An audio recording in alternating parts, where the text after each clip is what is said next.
विद्यार्थियों, अभी तक हमने गुरुत्व त्वरण के मान में ऊंचाई तथा गहराई के साथ परिवर्तन का अध्ययन किया है और हमने ये देखा है कि हमेशा पृथ्वी के पृष्ठ पर ही गुरुत्व त्वरण का मान अधिकतम होता है, ऊंचाई पर जाने पर भी कम होता है और गहराई पर जाने पर भी कम होता है। अब हम ये देखना चाहते हैं कि ध्रुवों पर और भूमध्य रेखा पर क्या गुरुत्व त्वरण के मान में अंतर आता है, पृथ्वी के घूर्णन के कारण क्या गुरुत्व त्वरण के मान में अंतर आता है, तो उसका अध्ययन करते हैं।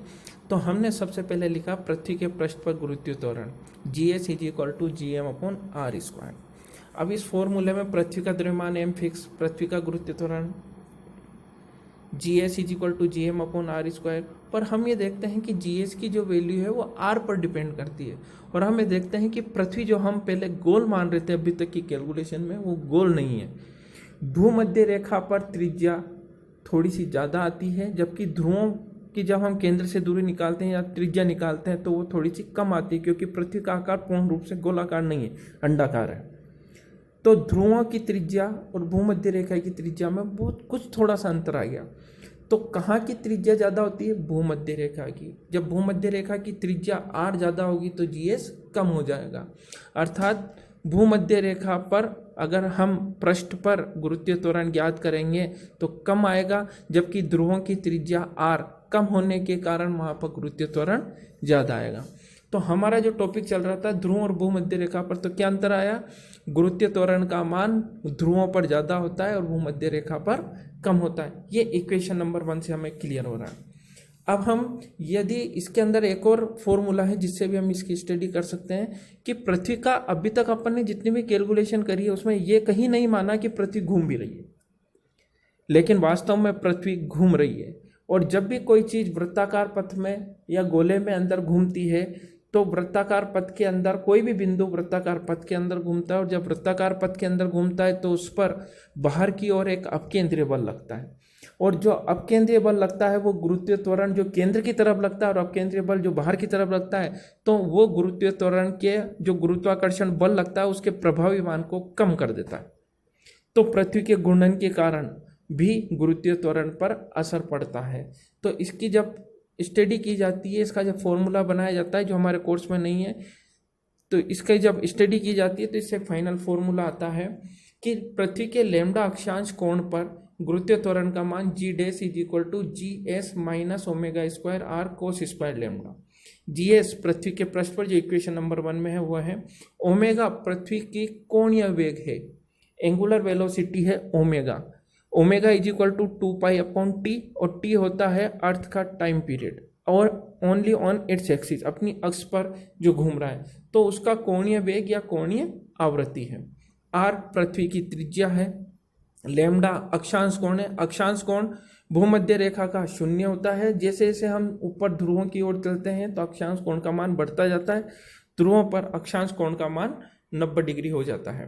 तो हम ध्रुवों पर देखें, ध्रुवों पर लैम्डा अक्षांश का मान कितना हो गया? 90 डिग्री। cos 90 कितना हो जाता है? 0।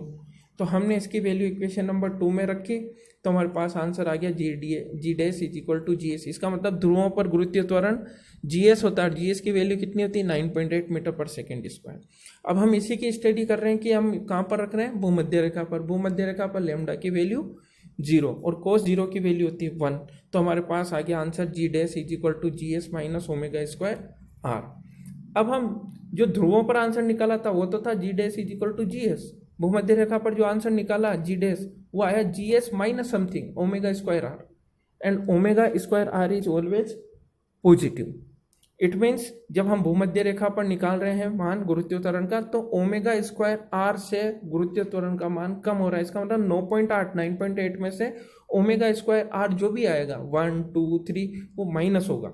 तो भूमध्य रेखा पर माइनस होने के कारण गुरुत्व त्वरण 9.8 से कुछ कम प्राप्त हुआ, जबकि ध्रुवों पर गुरुत्व त्वरण का मान 9.8 प्राप्त हो रहा है। तो हमें फिर रिजल्ट मिल रहा है कि भूमध्य रेखा पर गुरुत्व त्वरण का मान कम प्राप्त होता है, जबकि ध्रुवों पर गुरुत्व त्वरण का मान अधिक प्राप्त होता है। अब हम पृथ्वी के घूर्णन का भी असर देखते हैं। घूर्णन का क्या असर पड़ेगा कि जैसे यदि मान लो पृथ्वी घूमते घूमते अचानक अपना घूर्णन बंद कर दे, तो अचानक घूर्णन बंद कर दे, इसका मतलब जब घूर्णन चल रहा था तब गुरुत्व त्वरण क्या था? ध्रुवों पर तो था GS और भूमध्य रेखा पर था GS - ω² r। अब थोड़ी देर के लिए मान लीजिए ओमेगा स्क्वायर आर है 1 मीटर पर सेकेंड स्क्वायर, तो पृथ्वी के ध्रुवों पर तो गुरुत्वीय त्वरण हो गया 9.8, जबकि भूमध्य रेखा पर गुरुत्वीय त्वरण हो गया 8.8 मीटर पर सेकेंड स्क्वायर। मैंने ओमेगा स्क्वायर 1 मान लिया थोड़ी देर के लिए समझने के लिए, तो 8.8 हो गया, कम हो गया। अब पृथ्वी अपना घूर्णन करना बंद कर दे, बंद करने का मतलब है ओमेगा 0 हो जाए, कोणीय आवृत्ति 0 हो जाए। जैसे ही 0 हो जाएगी तो भूमध्य रेखा और ध्रुवों पर हम कहीं भी गुरुत्वीय त्वरण निकालें, हमेशा आंसर जीएस आएगा। जीएस का मतलब 9.8। तो ध्रुवों पर तो पृथ्वी के घूर्णन चल रहा था तब भी 9.8 था, घूर्णन बंद हो गया तो भी 9.8 है। लेकिन भूमध्य रेखा पर देखिए, जब घूर्णन हो रहा था तो पृथ्वी की सतह पर भूमध्य रेखा पर गुरुत्वीय त्वरण का मान था 8.8, और जैसे घूर्णन बंद हो गया वहां पर गुरुत्वीय त्वरण का मान हो गया 9.8। इसका मतलब जैसे घूर्णन बंद हुआ ध्रुवों पर तो कोई परिवर्तन नहीं होता है, लेकिन ध्रुवों के अलावा हर बिंदु पर गुरुत्वीय त्वरण का मान बढ़ जाएगा, और सबसे ज्यादा कहाँ बढ़ेगा? भूमध्य रेखा पर। ठीक है, तो इस प्रकार हम ये समझ सकते हैं कि घूर्णन का क्या असर पड़ा। तो भूमध्य रेखा पर, ध्रुवों पर और घूर्णन के तीनों का प्रभाव गुरुत्वीय त्वरण पर, इस टॉपिक से हम समझ सकते हैं। धन्यवाद।